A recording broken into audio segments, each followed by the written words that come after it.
Om Shanti. Good morning. बीते हुए कल के महावाक्यों का सार आपने कई बार अपने मन मस्तिष्क में रिपीट किया होगा और कुछ ऐसी टिप्स जो बाबा ने हमें सिखाई थी कि बच्चे आत्मा कहाँ रहती, ऊंचे स्थान पर। तो ऊंची श्रेष्ठ नज़र से सभी को देखो। कोई भी धर्म की आत्माएं हों, लेकिन सब हमारे अपने हैं, क्योंकि हम जड़ में भी हैं, तना में भी हैं और हमारे द्वारा ही लास्ट पत्ते को भी पानी शक्ति जाती है। पालना का एक बहुत ही अच्छा बाबा ने पालना शब्द को परिभाषित किया। पालना अर्थात तन और मन से शक्तिशाली बनाना किसी को भी। तो ऐसे पालनहार हम सभी को बनना है, किसी से नफरत नहीं करना, आदि आदि आदि, है ना।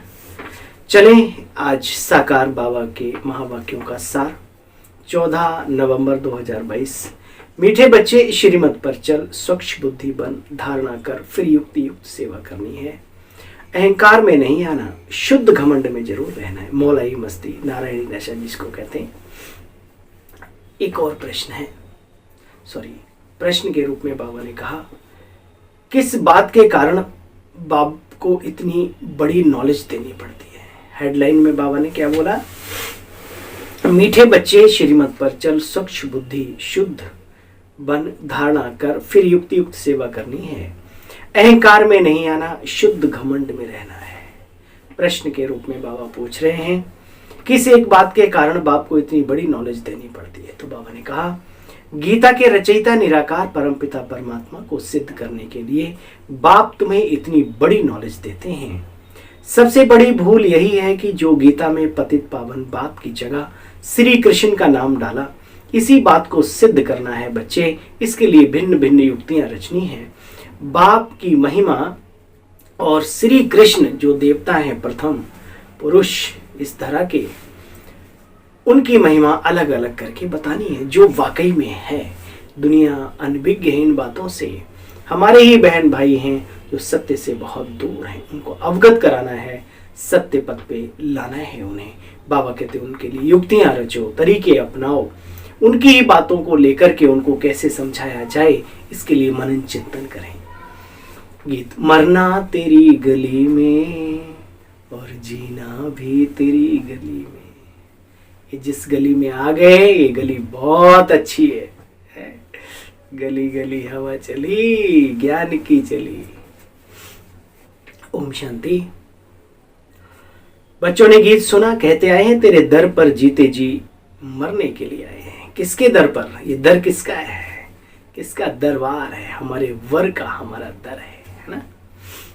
फिर भी यही बात निकलती है कि अगर गीता का भगवान श्री कृष्ण देहधारी हैं, जो कि उनको कैसे कह सकते हैं। अगर हम भगवान कहें भी तो दुनिया तो नहीं मानने वाली है किसी भी देहधारी को, है ना। तो एक निराकार परमपिता परमात्मा शिव, गीता के अंदर भी लिखा है, हे अर्जुन मैं परम धाम निवासी हूँ, मैं आता हूँ, गीता ज्ञान देता हूँ, साधारण बूढ़े ब्राह्मण तन में प्रवेश होकर के। अब ये कब की बात है, कहाँ की बात है, इन पर चिंतन खुद करें और सत्य को पहचानने की कोशिश करें कि सत्य क्या है। बच्चे सारा मदार इसी पर है। बाप का परिचय जरूर देना है, शिव बाबा का परिचय। वास्तव में हम आत्माओं का पिता कौन है, इसका अवश्य क्लियर करना है, स्पष्टीकरण करना है। देखो बच्चे, बाप तो सभी का बाप है, सभी का भगवान है वो। गीता का भगवान नहीं, सबका भगवान है, अकेली गीता का नहीं। नंबर 1 है सर्व शास्त्रों में शिरोमणि भगवत गीता माता।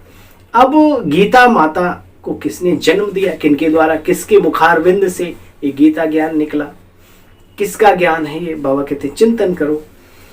बाप ने प्रजापिता ब्रह्मा द्वारा ये गीता ज्ञान दिया। तुम बच्चे इससे सहज राजयोग सीखे और भविष्य में मनुष्य से देवता बनने का जो संकल्प। तो बाबा कहते हैं बच्चे, मनुष्यों की बुद्धि में ये बात बैठती नहीं। वास्तव में जो गीता है वो माता है, सर्व शास्त्रों में शिरोमणि है। तो बाबा कहते ये ख्यालात स्वच्छ बुद्धि में ही बैठ सकते हैं, जो श्रीमत पर नहीं चलते उन्हें इस ज्ञान की, बाबा के बच्चों में भी ज्ञान की धारणा नहीं होती। बहुत गहरी बाबा ने बात कह दी आज।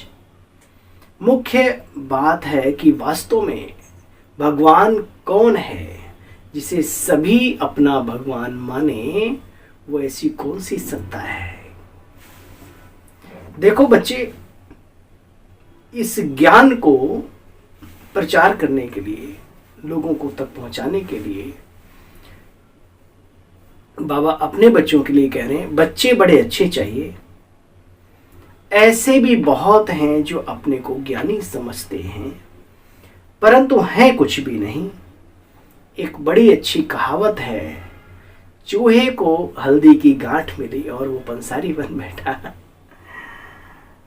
तो नंबरवार तो है, इसमें बड़ी युक्ति चाहिए जिससे सिद्ध हो जाए कि वास्तव में दुनिया में भगवान किसे कहा जा सकता है, कौन है वो ईश्वरीय ताकत, चर अचर का स्वामी, पिताओं का भी पिता कौन है वो। देखो बच्चे, श्री कृष्ण तो या अन्य देवी देवताएं भी जन्म मरण में आते हैं, लेकिन परमात्मा तो जन्म मरण से रहित हैं।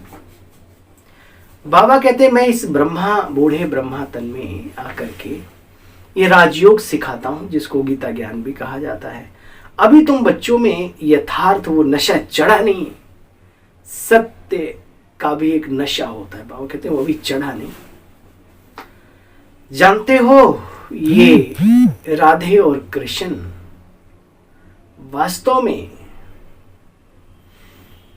सतयुग के राजकुमार और राजकुमारी हैं, प्रथम राजकुमार राजकुमारी।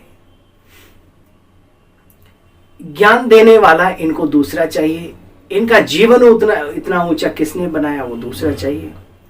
वही परमपिता परमात्मा है। बाबा बार बार कहते बच्चे, जप तप कर्म कांड आदि से मैं नहीं मिलता हूं, मैं स्वतः ही आता हूं, इसलिए मैं स्वयंभू कहलाता हूं। खुद आता हूं इसलिए मैं खुदा कहलाता हूं। जानते हो ना, भगवान निराकार शिव हैं, परम धाम निवासी। उनके गुण यह हैं, कर्तव्य यह हैं, ये तुम बच्चे ही जानते हो। मनुष्य भूल गए तो भूल के कारण भारत हीरे जैसा था सो कौड़ी जैसा बना। अभी परमपिता परमात्मा ने ज्ञान का कलश बहनों और माताओं के ऊपर रखा है। भाई भी साथी सहयोगी हैं, परिवार है, लेकिन अग्रणी और ज्यादा मात्रा में बहनें और माताएं ही हैं। तो माताएं ही स्वर्ग का द्वार खोलती हैं। आपको याद है जब समुद्र मंथन हुआ तो कहते हैं वहां अमृत हलाहाल लहरावत हाथी सुमेरु पर्वत आदि आदि। तो ये इनके साथ साथ बहुत सारी चीजों के साथ अमृत भी निकला। वो देवताओं को पान कराने के लिए ईश्वरीय सत्ता ने वहां पर विष्णु जी को दिखाते हैं, तो मोहिनी का रूप धारण किया। तो ये माताओं बहनों के द्वारा नया ज्ञान बाबा जन जन तक पहुंचा रहे हैं। बच्चों को बहुत युक्ति युक्त काम करना चाहिए। बच्चों को ही बाप का शो करना है। सदैव हर्षित मुख, अचल और स्थैर्यम, टिके हुए और मस्त रहना है। आगे चलकर ऐसे बच्चे निकलेंगे जरूर। अचल भी होंगे, अटोल भी होंगे, है ना, स्थैर्यम बुद्धि होगी उनकी। देखो बच्चे, ब्रह्मा कुमार कुमारी वो जो 21 जन्मों के लिए बाप से वर्षा दिलावे।